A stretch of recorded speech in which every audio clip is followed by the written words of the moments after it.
Hello everyone, आपका स्वागत है एक और नई धमाकेदार वीडियो में। आज हम बात करेंगे ऐसी इन्वेस्टमेंट स्ट्रेटजी के बारे में जो आपको पैसिव इनकम का एक पावरफुल सोर्स बना सकती है। तो बिना किसी देरी के आइए जानते हैं। इस स्ट्रेटजी का नाम है डिविडेंड इन्वेस्टमेंट स्ट्रेटजी। आपको लॉन्ग टर्म में अच्छी खासी रिटर्न देने का पोटेंशियल रखती है। तो आइए इसे डिटेल में समझते हैं कि डिविडेंड इन्वेस्टमेंट स्ट्रेटजी कैसे काम करती है। दोस्तों, डिविडेंड इन्वेस्टमेंट स्ट्रेटजी एक ऐसा तरीका है अपने पैसों को इन्वेस्ट करने का जिसमें हमें रेगुलर इंटरवल्स पर इनकम भी मिलती रहे।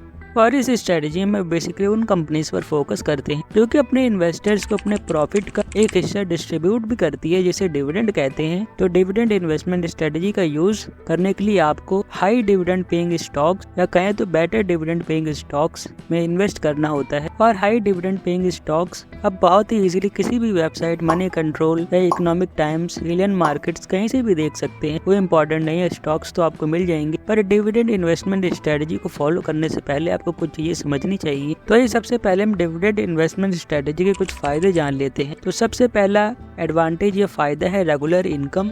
तो डिविडेंड इन्वेस्टमेंट स्ट्रेटजी में आपको रेगुलर इनकम मिलती है और ये आपके लिए एक पैसिव इनकम का सोर्स भी बन सकती है। नंबर 2 है long term returns. Dividend investment strategy से आपको लॉन्ग टर्म में अच्छी खासी अपने पैसों की बढ़त देखने के साथ साथ आपको एक रेगुलर इनकम भी होती रहती है। एंड थर्ड पॉइंट है risk reduction. Dividend paying stocks generally काफी स्टेबल होते हैं, उसमें ज्यादा वोलेटिलिटी नहीं होती, इससे आपका रिस्क भी कम होता है। पर आइए कुछ नुकसान भी जान लेते हैं जो डिविडेंड इन्वेस्टमेंट स्ट्रेटजी से जुड़े हुए हैं। तो सबसे पहला है डिविडेंड कट्स। दोस्तों, कंपनी के पास ये कोई लायबिलिटी नहीं होती, वो आपको डिविडेंड देना ही है। ये कंपनी के बोर्ड ऑफ डायरेक्टर्स और आप खुद वोट करके डिसाइड करते हैं। तो कंपनी को जब भी बड़ा प्रॉफिट होता है तभी वो डिविडेंड देती है, वरना वो डिविडेंड को कभी भी काट भी सकती है। तो ये एक रिस्क रहता है। दूसरा है market risk. Dividend paying stocks भी मार्केट रिस्क से नहीं बच सकते। सपोज आपने डिविडेंड पेइंग स्टॉक्स में इन्वेस्ट कर दिया पर मार्केट कंडीशंस कंपनी के फेवर में नहीं है, तो आपने जो पैसे इन्वेस्ट किए हैं उसमें भी कमी आ सकती है। तो आपको रेगुलरली ट्रैक करने की जरूरत है,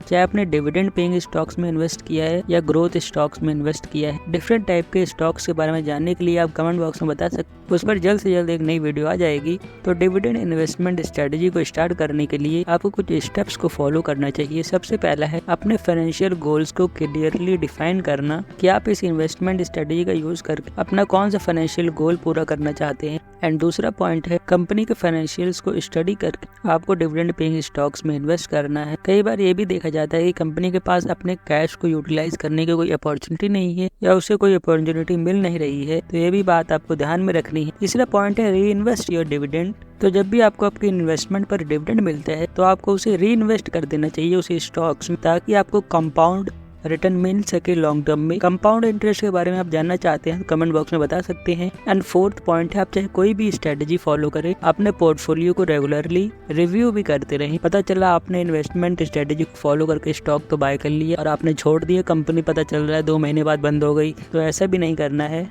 और अगर आप डिविडेंड इन्वेस्टिंग के बारे में और डिटेल में जानना चाहते हैं तो मैं आपको एक बुक रिकमेंड करता हूँ, the little book of big dividends by Charles B Carlson. ये डिविडेंड इन्वेस्टिंग की one of the classic books में से एक है, तो आप इसे भी पढ़ सकते हैं। आपको इस वीडियो से रिलेटेड कोई भी सवाल है तो आप इस वीडियो कमेंट बॉक्स में जरूर पूछिएगा। और ऐसे ही आने वाली वीडियोस को देखने के लिए आप हमारे चैनल को सब्सक्राइब कर सकते हैं और शेयर कीजिए इस वीडियो को ज्यादा से ज्यादा, ताकि लोगों को इस स्ट्रेटेजी के बारे में पता चले। मैं मिलता हूं आपसे अगली वीडियो में। Thank you for watching.